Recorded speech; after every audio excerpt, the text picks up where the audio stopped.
வணக்கம். இன்றைக்கு நம்ம டாக் வித் முத்தலிஃபில் விவாதிக்க இருக்கிற விஷயங்கள், விஜய் அவர்களுடைய தஞ்சாவூர் மக்கள் நிர்வாகிகள் சந்திப்பு, காங்கிரஸுடனான உடன்படிக்கை, திமுகவுடன், இந்த மாதிரி பல்வேறு விஷயங்கள் இருக்குது. இதை பற்றி நம்ம பேச இருக்கோம். அதுக்கு முன்னாடி சப்ஸ்கிரைப் பண்ணாதவங்க சப்ஸ்கிரைப் பண்ணி பாருங்கள். இந்த ஹைப் பட்டனை ப்ரெஸ் பண்ணுங்கள். அது கொஞ்சம் எங்களுக்கு ப்ரொமோஷனாக இருக்கும்.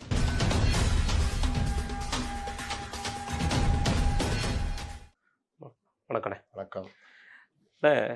இன்னைக்கு விஜய் அவர்களுடைய தஞ்சாவூரில் நிர்வாகிகள் சந்திப்பு என்ன வழக்கம் போல் அதே தான்.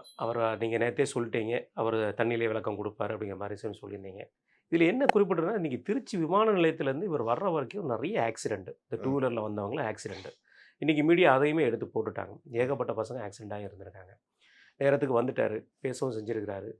அவருடைய கொள்கைகளை பற்றி பேசியிருக்க மாதிரி சொல்லியிருக்காரு, தேர்தல் அறிக்கையை சொல்லியிருக்கிறாரு, திமுகவை வழக்கம் போல் வசப்பாடி இருக்கிறாரு. இதில் ஒரு படி மேலே போய் 2 இடத்துல முதல்வர் அவர்கள் தூங்குறாரு, கொரட்டை விடுறாரு, குப்புரடிக்கப்படுத்திருக்கிறாரு. இந்த மாதிரியான வார்த்தைகள்லாம் யூஸ் பண்ணியிருக்காரு. எப்படி பார்க்குறீங்க முதல்ல? இதுவரையிலும் நடந்த கூட்டத்தில் அவருடைய பேச்சுகளில் இதில் கொஞ்சம் மெச்சூர்டு முதிர்ச்சியை நான் பார்க்குறேன். அதிலும் ரொம்ப பாயிண்ட் அவுட் பண்ணதை நான் பார்க்குறேன். என்னென்னா, சும்மா டெல்லியை முன்னிறுத்தி அரசியல் பண்ணாதீங்க அப்படின்னு சொன்னது நல்ல விஷயம். டெல்லி ஆனால் டெல்லின்னு கதை விட்டுக்கிட்டு, ஏன்னா இந்த பயம் விஜய்க்கு இருக்கும். டெல்லி நீ பேசாதன்னு சொன்னால் பிஜேபி பி டீம், அதையும் சொல்லிடுறாரு. அவரே சொன்னால் பிஜேபி பி டீம் சொல்லுவீங்க, ஆனால் நீ இந்த அயோக்கியத்தனத்தை பண்ணுறீங்க அப்படின்னு. எப்போ தமிழ்நாட்டு மக்கள் பிரச்சனை பேச போகிறீங்க? அண்ணாமலை இன்னைக்கு கேட்டிருக்காரு, மக்கள் பிரச்சனை என்னைக்கு பேச போகிறாரு. அப்போ இதெல்லாம் டைவெர்ட் பண்ணுறது இன்றைக்கி ஒரு இதில் 10,000 ரூபா போட்டிருக்காரு.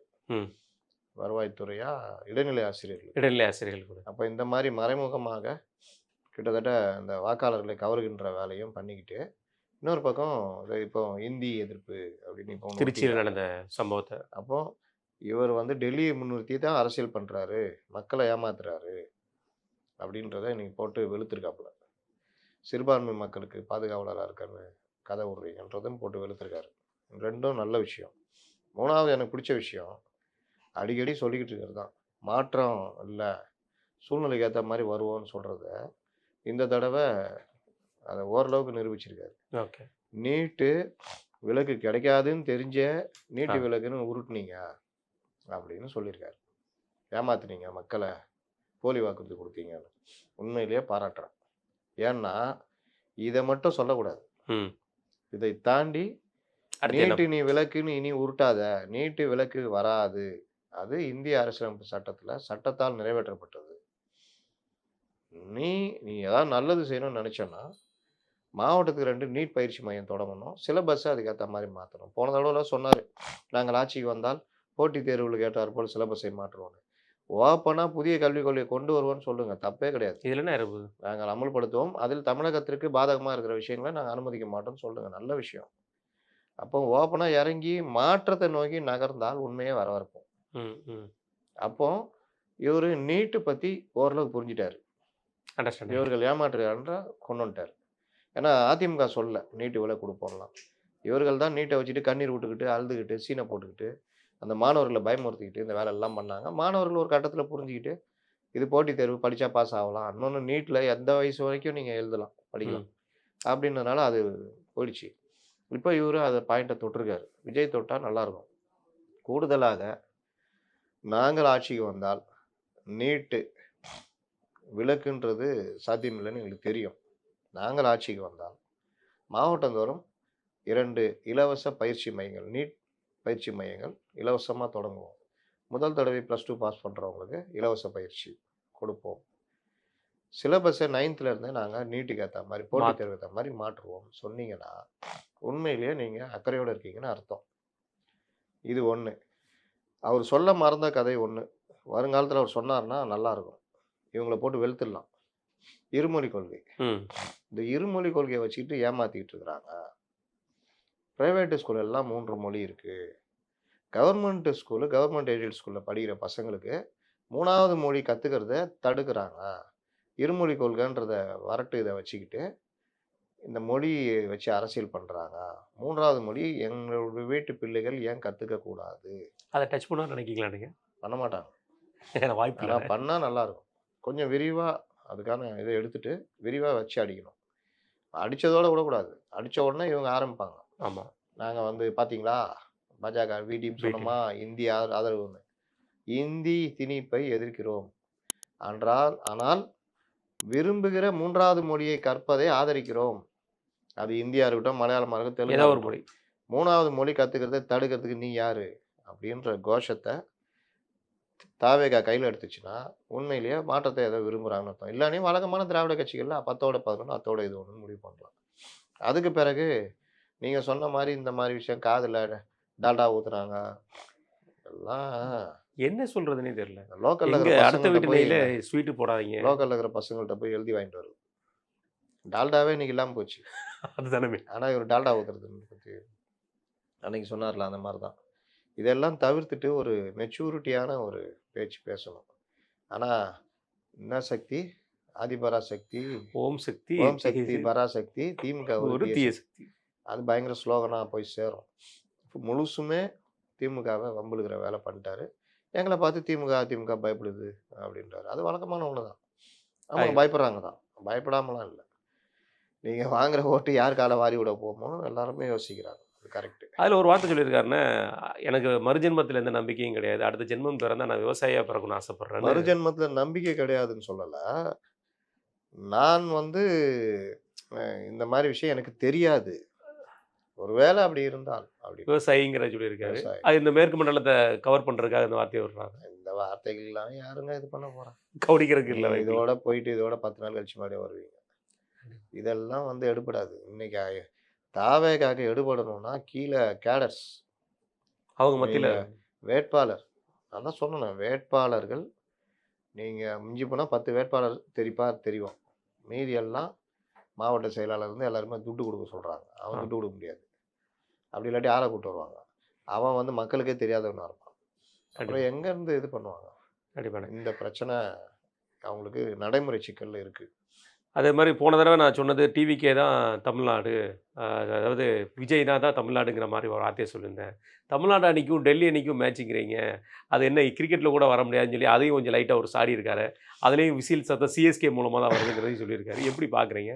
அது அவரோட பேச்செல்லாம் அந்த இளைஞர்கள் பட்டாளத்தை வந்து டச் பண்ணுற மாதிரியே இருக்கே தவிர, நல்ல ஓட்டு போடக்கூடிய ஆட்களை ரீச் பண்ணுற மாதிரி இல்லை. இருக்கிறவங்க எல்லாம் தானே. இவங்க எல்லாம் நினைச்சிட்டு இருக்கிறாங்க. இவங்களை இது பண்ணா போதும்னு. இது உதவாதுன்றது எப்போ இவங்களுக்கு சொல்லி புரிய வைக்கிறதுன்னு தெரியல. ரைட்ண்ணே.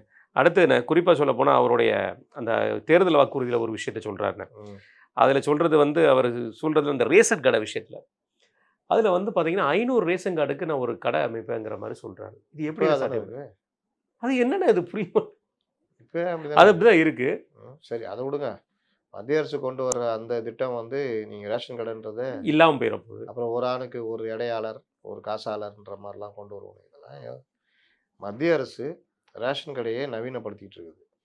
நீங்கள் ஏடிஎம் மூலியமாக ரேஷன் பொருட்கள் வாங்குறது கொண்டு வர போகிறாங்க. அப்புறம் இந்த இதெல்லாமே ஒழிஞ்சிடும். அப்புறம் அரிசியை தவிர மற்ற எல்லாத்தையும் பாக்கெட் பண்ணுவோம். அதெல்லாம் ஓகே. இதான் நவீனத்துக்கு மாறுறாங்களா? அப்புறம் எங்கே நீங்கள் பாக்கெட் பண்ணுறது? நான் அதை பற்றி தெரிஞ்சுக்கிட்டுல இவங்க வாக்குறுதி கொடுக்கணும். அது மாதிரி இந்த 5 ஏக்கர் நிலம் உள்ளவங்களுக்கு வந்துட்டு விவசாயி வாங்கின கடன்கள் மொத்தமாக தள்ளுபடி ஆகும். அதுக்கு மேலே உள்ளவங்களுக்கு வந்துட்டு கடனில் பாதி %, 50% வரைக்கும் நாங்கள் தள்ளுபடி பண்ணுறது எங்களுடைய வாக்குறுதியாக நாங்கள் சொல்கிறோங்கிற மாதிரி சொல்லியிருக்காரு. எப்படி பார்க்குறீங்க? இவர் நிதி நிலைமை எல்லாத்தையும் யோசிச்சு தான் பேசணும். வரப்போகிறது இல்லைன்றதுனால அடிச்சு விட்றாப்புல. ரைட்டு. 2 ஏக்கர் நிலம் உள்ள, அதாவது அது நிலம் இல்லாதவங்க அவங்களுடைய குழந்தைகளுக்கு தேவையான பொறியியல் படிப்பு. அது 2 ஏக்கர் நிலத்துக்கு கீழே வச்சிருக்கிறவங்க. 2 ஏக்கர் நிலம்னா அப்போ 1 ஏக்கர் வச்சிருந்தா கிடையாதான்ற மாதிரி கேள்விலாம் வரும். 2 ஏக்கருக்கு கீழே இருக்கிற மற்றும் நிலமில்லாத விவசாயிகள்ங்கிற வார்த்தையும் சொல்லியிருக்காரு. அவங்க குழந்தைகளுக்கு தேவையான படிப்பு செலவை மொத்தமே கவர்மெண்ட்டே எடுத்துக்கிடும் அப்படிங்கிற விஷயம் சொல்லியிருக்காரு. இது நல்ல விதமாக தானே பார்க்கப்படும் அப்படின்னு. இப்போவே வந்து இலவச கல்வி கவர்மெண்ட் ஸ்கூல் இதெல்லாமே இருக்கே. இது இல்லாமல் ஆனால் இது அரசாங்க கல்லூரி இல்லையா, மற்ற இடங்களையான்னு இவருமே இதை மென்ஷன் பண்ணவே இல்லையா? கவர்மெண்ட் தான் வேற என்ன. பொறியியல் மருத்துவம்னா இலவசமாக பண்ணுவோம் அப்படின்ற செலவை ஏற்றுக்குவாங்க. கவர்மெண்ட் தான் பிரைவேட்டை போய் சேர்ந்தானா ஏற்றுக்குவாரா? ஏற்றுக்கிற வாய்ப்பு இல்லை. ரைட்ண்ணே. அடுத்து வந்து நம்ம மீனவர்களுக்கு உண்டான பாதுகாப்பு அது வெறும் கடிதத்தில் இருக்காது. நான் ஒன்றிய அரசுக்கு நேரடியான ஒரு நெருக்கடி கொடுத்தே இந்த விஷயத்த பண்ணுவேன் அப்படிங்கிற ஒரு விஷயத்த சொல்லியிருக்காரு. இப்படி தாங்க ஒருத்தர் 2021 சொல்லியிருந்தாரு. கடிதம் மட்டுமே எழுதுறீங்க அடிமை நாங்கள் வந்தால்னாரு. என்னாச்சு? அவரும் கடிதம் அது கண்ணே மணியே அதிகாரங்கள் சிலர் கையில் தான் இருக்குது. எனக்கு என்னெல்லாம் வீரெல்லாம் பேச முடியாது. இவர் நான் படையெடுத்தா போவார். இவரும் கடிதம் தான் எழுதணும். இந்த நெல் கொள்முதல் நிலையங்கள பத்தி பேசியிருக்காருண்ணே. நெல் கொள்முதல் நிலையங்கள நாங்க அதிகமா கட்டுவோம். அதுல ஒரு பைசா கூட கமிஷன் வாங்க மாட்டோம் அப்படிங்கிற விஷயம் சொல்லியிருந்தாரு. இவரு திருவாரூர்ல போம்போதும், நாகப்பட்டினத்துக்கு போம்போதும் அந்த பைசா, அந்த கடன் அந்த இதுக்கு கமிஷன் வாங்குற விஷயத்த பேசியிருந்தாரு. ஆனா, அ நம்மளுடைய விவசாயிகள் பாதிக்கப்படும்போது எதிர்க்கட்சித் தலைவர் எடப்பாடி அவர்கள் போனாரே தவிர, இவர் கடைசி வரைக்கும் அதுக்கு அறிக்கையே விடல. அந்த நெல் கொள்முதல் நிலையத்தில பட்ட விஷயம். விவசாயிகள கூட மாவட்ட செயலாளர் கூட அனுப்பல. மாவட்ட செயலர் கூட அனுப்பல. ஆனா, இன்றைக்கு வந்து நாங்க நெல் கொள்முதல் நிலையங்கள ஏன்னா உருவாக்குவோம். இன்றைக்கு கூட்டம் தஞ்சாவூர்ல நடக்குது. அதுக்காக. அப்ப இதுவுமே வந்து காப்பி கேட்டு தானே திமுகக்கு. வேற இந்த என்ன? விஷயத்துல எல்லா விஷயத்திலும் வேற அப்படிதான் என்ன? இருக்காய்ங்க. நெல் கண்டிப்பாண்ணே. கொள்முதல் நிலையங்கள் அமைப்பதுன்றது அப்படி கிடையாது. விவசாய அந்த எவ்வளோ போகம் விளையுதோ, அதுக்கேற்ப நெல் கொள்முதல்ல கூட்டுவாங்க, குறைப்பாங்க. ம். அப்ப நிரந்தர நெல் கொள்முதல் நிலையம் இருக்கும். இருக்கும். கூடுதல் கொள்முதல் நிலையங்கள கூட்டுவாங்க, குறைப்பாங்க. அதுக்குண்டான அத தான் இவரு மென்ஷன் பண்ணணும்.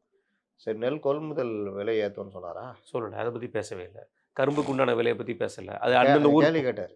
ஆதார விலைக்கு 4000 சொன்னீங்களே, செஞ்சீங்களா செஞ்சீங்களா? அப்படின்னு. அப்ப நாங்க வந்தா என்ன செய்ய போறீங்கன்னு இவ்வளோ சொல்லுங்க இப்போ. குவிண்டாலுக்கு இவ்வளோ ஏத்துவோம், இவ்வளோ இது பண்ணுவோம்னு சொல்லல. இதுல ஒரு விஷயம்ண்ணே, அ முக்கியமான விஷயத்த ஒரு டச் பண்ணியிருக்காரு. அதாவது வந்து தண்ணீர் திவால் அப்படிங்கிற அந்த ஒரு சப்ஜெக்ட். அது கண்டிப்பா வந்து பாராட்டக்கூடிய விஷயமா தான் பார்க்க முடியும். ஏன்னா, இந்த உள்ள யங்ஸ்டர்ஸ்க்கு கண்டிப்பா தெரிய வேண்டிய ஒரு சப்ஜெக்ட். அது ஐநாலேருந்து வந்த ஒரு மேட்ரு. அத வந்து தந்தியில போட்டிருந்தாங்க அப்படின்னு சொல்லி மென்ஷன் பண்ணிட்டு அந்த வார்த்தைய சொல்லியிருந்தாரு. அந்த விதத்த டச் பண்ணத எப்படி பார்க்குறீங்க? தண்ணீர் திவாலுக்கு முன்னாடி நீங்க இங்க இந்த கம்ப்யூட்டர் நிறுவனங்கள் அமைக்கிறாங்க. கார் நிறுவனங்கள். கம்ப்யூட்டர் நிலையங்களுக்கான செலவு, நீர் எடுக்கிறது லட்சக்கணக்கான லிட்டர் டெய்லி. அப்புறம் குளிர்பான தொழிற்சாலை இது. அப்புறம் இந்த கனிம வள கொள்ளை. இதனால வீணா வருது. இந்த ஏன்னா மாரி விஷயங்கள்ல தான் நாங்க வெறும் கனிம வளத்த மட்டும் தான் தொட்டாரு. இந்த சைடு தொடவே இல்ல. தொடவே இல்ல. அதே மாரி தண்ணீர் திவால் பத்தி பேசுறாரு. நீர் சேமிப்பு பத்தி நாங்கள் பண்ணுவோம். நீர் மேலாண்மையில நாங்க செயல்படுவோம். தமிழகத்தை பழையபடி நீர் மேலாண்மை கொண்டு வருவோம். அதிகமான தடுப்பணை மற்ற விஷயங்கள்லாம் பண்ணுவோம். காவிரி நீர் உபரி நீர் போய் கடல்ல கலக்கிற மாரி இருக்கு. அதற்கான ஏற்பாடுகளை செய்வோம். நிபுணர்களோடு ஆலோசித்து நாங்கள் செய்வோம்.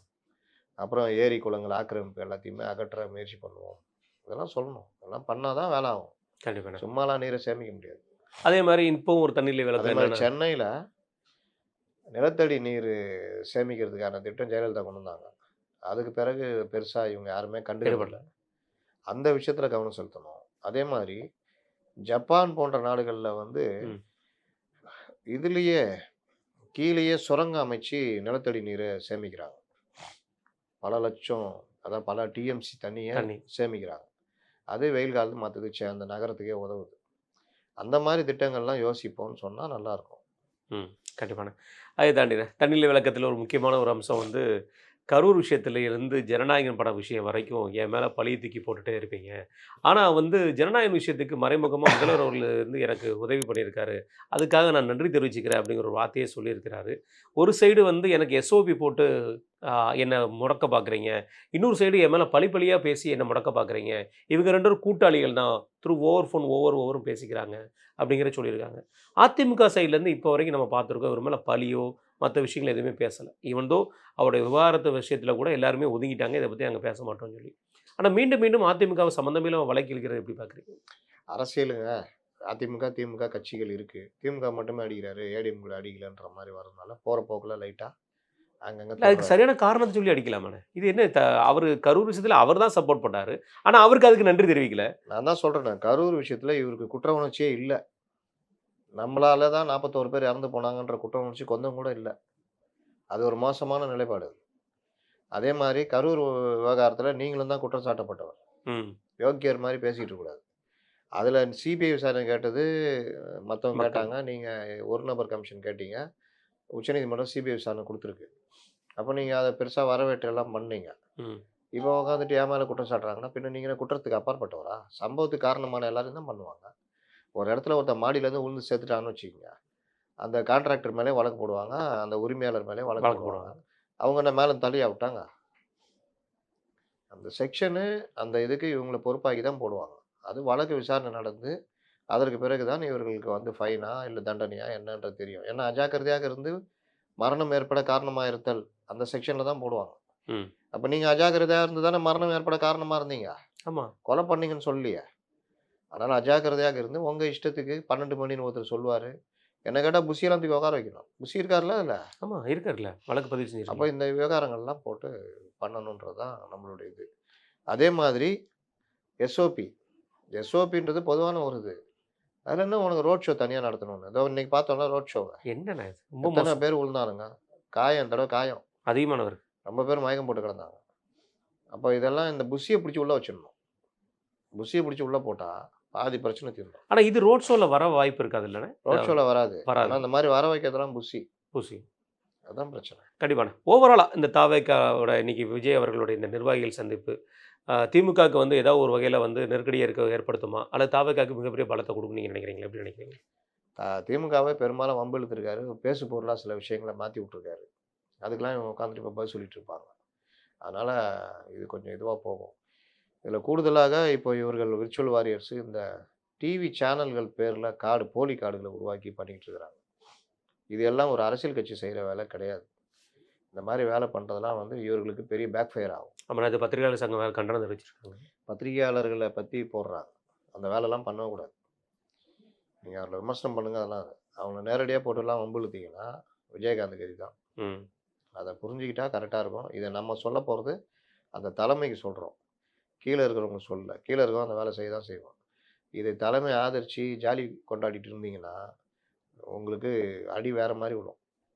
பத்திரிகையாளர்கள்ல போட்டு எல்லாரும் அப்படி இப்படி இருக்க தான் செய்வாங்க. நீங்க பத்திரிகையாளர்ல வேலை குடுத்து வச்சிருக்கலையா? இல்லன்னு சொல்லுங்க. யார் யார வச்சிருக்கீங்க நான் சொல்றேன். ம். எத்தன பேருக்கு துட்டு குடுக்குறீங்க? யார் யார் உங்க பே லிஸ்ட்ல இருக்கிறா? எந்த பத்திரிகைகள் உங்க பே லிஸ்ட்ல இருக்குன்னு உட்பட நான் சொல்ல முடியும் என்னால. சொல்ல முடியும். அதனால யோக்கியர்கள் கிடையாது நீங்க. அப்போ நீங்க பத்திரிகையாளர்ல பல வகைகள் இருக்கிறாங்க. உங்கள தான் ஆதரிக்கணும்னு அவசியம் கிடையாது. அவர்கள் மனதுக்கு வந்ததுல ஆதரிப்பாங்க. பத்திரிகை தர்மத்துக்கு எதிராகவும் இருப்பாங்க. அத விமர்சனம் பண்ணிட்டு போங்க. இந்த வேலைலாம் பண்ணா அது ஒரு கட்சிக்கு அழகு இல்ல. கண்டிப்பாண்ணே. தேமுதிகவுக்கு ஒருபடியா ராஜ்யசபா சீட்டு திமுக கூட்டணியில குடுக்கப்பட்டாச்சுங்க. சுதீஷ் அவர்கள் தான் வேட்பாளர்ன்னு நமக்கும் தெரியும். எப்படி பார்க்குறீங்க? இந்த ராஜ்யசபா சீட்ட வந்து வச்சு திமுக வந்து கூட்டணிய வந்து செட் பண்றத எப்படி பார்க்குறீங்கண்ணே? ஒரு மன்னம் கிடையாதுங்க. தேமுதிக ஏற்கனவே அங்க ஆர்எஸ்சி, இங்க தட்கல். தக்கல். அவ்வளோதான். நான் இதுக்கு தாண்டிலாம் ஒண்ணும் சொல்ல மாட்டேன். தம்பி தேசிய முற்போக்கு திராவிடர் கழகம். அவ்வளோதான். கண்டிப்பாண்ணே. தம்பியுடைய நலனுக்காக பண்றது. காங்கிரஸோட கூட்டணி விஷயமா, நேற்று செல்வபிரந்தை அவர்களுடைய நிச்சயதார்த்த ஃபங்க்ஷன், அவர் வீட்டு நிச்சயதார்த்த ஃபங்க்ஷன் விழாவுக்கு போயிருந்தார் முதல்வர் அவர்கள். அவர் கைய பிடிச்சு கூட்டு போய் உட்கார வச்சு ஒரு கூட்டணி ஏற்பாடுகள் பத்தி பேசினாங்கன்னு சொல்லி அதுவே நியூஸா பேச அதெல்லாம் ஒண்ணும் ஆரம்பிச்சுட்டாங்க. இல்லங்க. ஏங்க சோறு சாப்பிடுற இடத்துலயே உட்காந்து கூட்டணி பத்தி பேசுவானுங்க. அதுவும் எல்லாரையும் வச்சுட்டு பேசுவாங்களா? கூட்டமா இருக்கிற கூட்டமா வச்சு பேசுவாங்களா? இவங்க வேலையே தனித்தனியா காவு வாங்குறது தான். வாங்குறது. அப்ப அவருக்கு முதல்ல கூட்டணி பத்தி தெரியுமா? சிஎம்க்கு. என்ன பேசியிருக்காருன்னு யாரும் தெரியுமா? அப்புறம் கண்டிப்பா. இது வந்து அவரு எந்த கல்யாணத்திலும் சாப்பிட மாட்டாரு. என்னன்னு தெரியல இவர் கூப்பிட்டோனே வந்துட்டாரு. ஒரு 300, 400 மீட்டருக்கு போல அந்த விஐபி லான்ச். அங்க வந்து உட்காந்து சாப்பிட்டு போனாரு. ஏன்னா அவரு முடிச்சு குடுத்துக்கிறாருல்ல. ஆமா. அதுக்கு ஒரு முக்கியத்துவம் எவ்வளோ கொடுக்கணும்.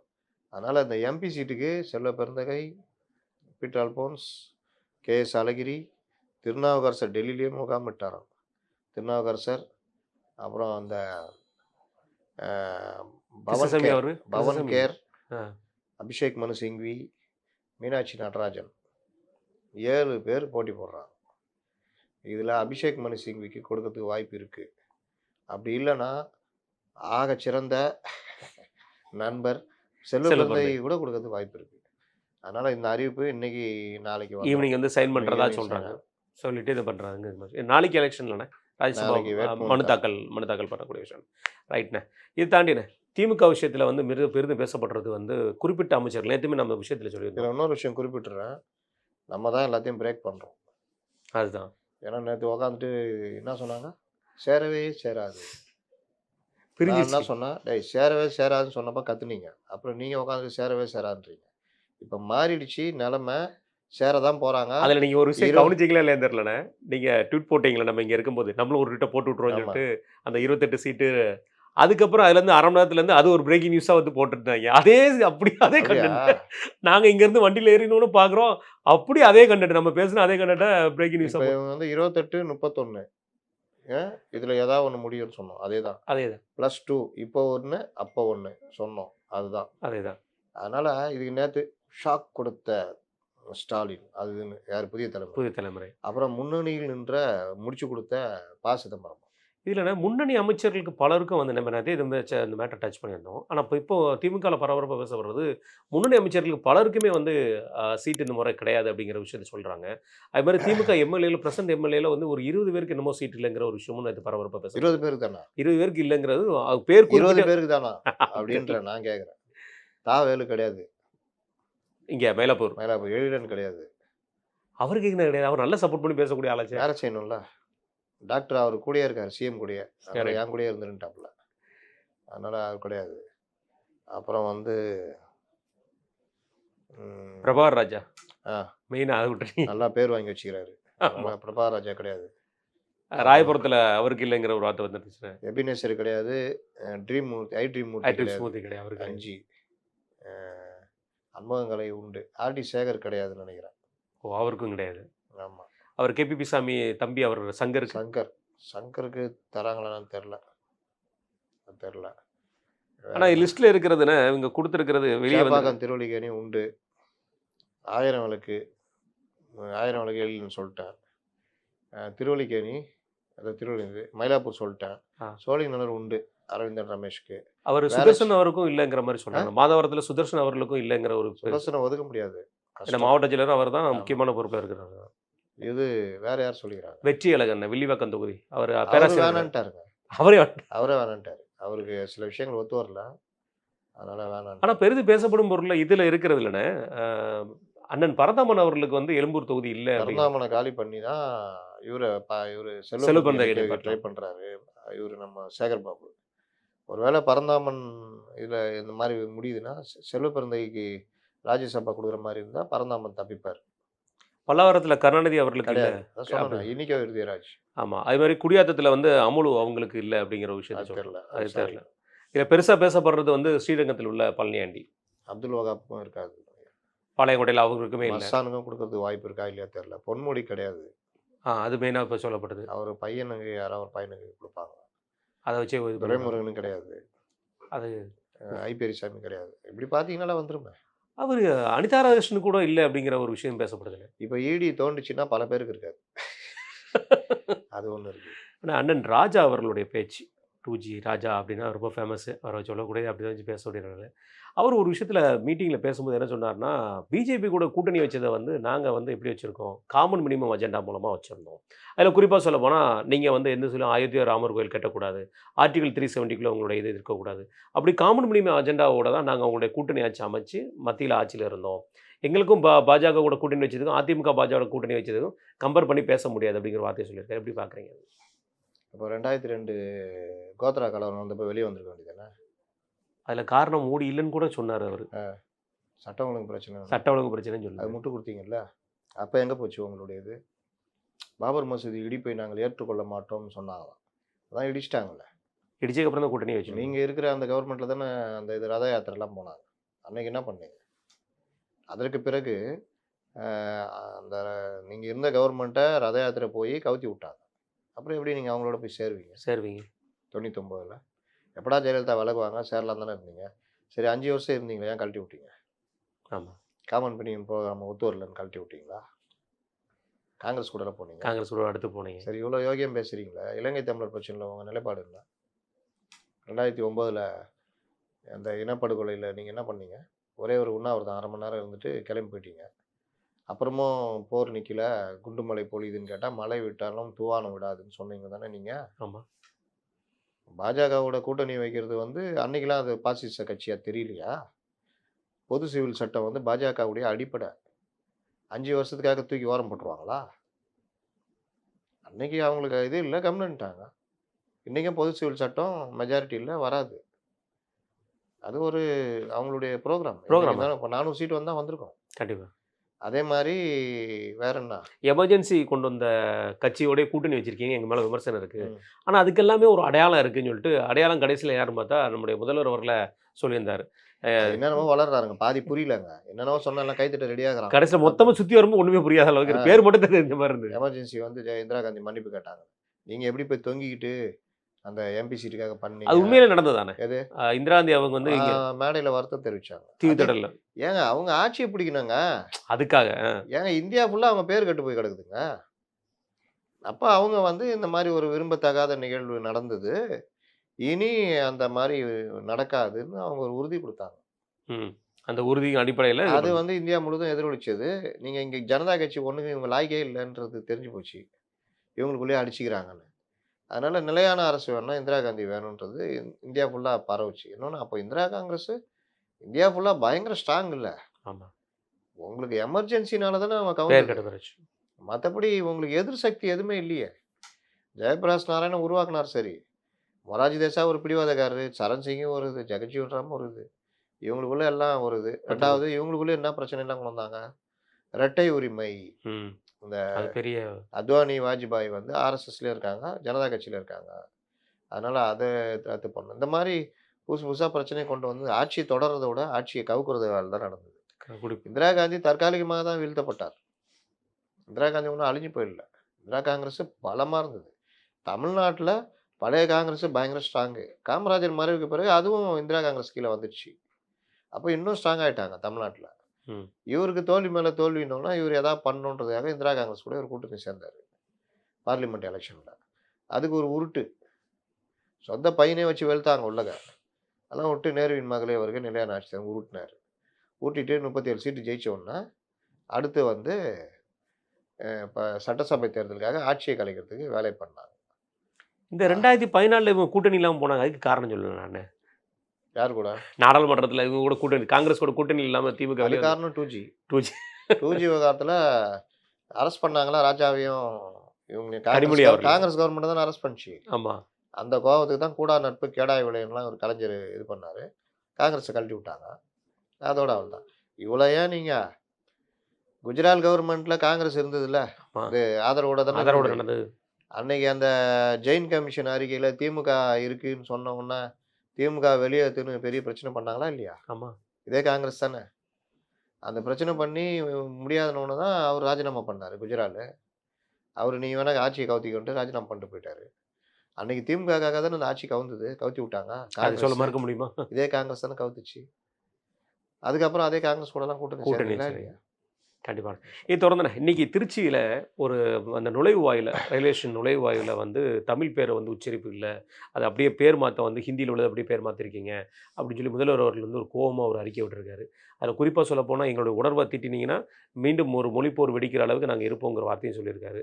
இடையில நம்ம பார்த்திருந்தோம் தமிழக அரசாங்கம் சார்பா அந்த கடைகளுக்கெல்லாம் தமிழ் பேர் வைங்கன்னு சொல்லும்போது, ரெயின்போவ நீங்களே ரே இன்போன்னு சொல்லி சொன்னதே இவர் நம்ம தான். சென்னை.